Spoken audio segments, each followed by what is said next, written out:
শালা মায়ের পেটের মধ্যে ছিলাম, কত সুন্দর একটা রাজা হালে ছিলাম, তা না মালটা সহ্য হলো না ডাক্তারটার, শালা টেনে হিঁড়ে বের করে নিয়েছে গো। শালা কি জোর লেগেছে পাছাটাই, উড়ি বাপ রে বাপ, উড়ি বাবা। শালা কোথায় ভাবলাম মায়ের পেটে আরো 4-5 দিন বেশি থাকবো, আরামসে থাকবো, খাবো দাবো, লাত মারবো। তা করতে দিল না, মালটা জোর করে বের করে নিল গো। আবার বার করলে তো বার করলো, নিজেই বার করলো, একটা নার্সকে দিয়ে বার করালো না, এটা নার্সের কোলে দিবে তা না, শালা নিজেই ধরে আছে।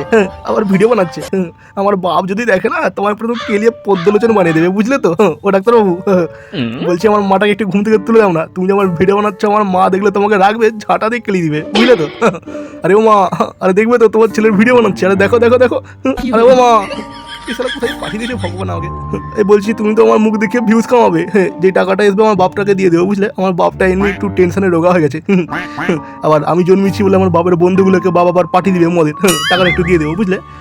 সারা ভগবান তুমি কোথায় আমাকে জন্মিয়ে দিয়েছো? বাপ মা 2 দিন পর আমাকে মারবে, স্কুল পাঠাবে, আবার স্কুলের স্যারগুলোও মারবে।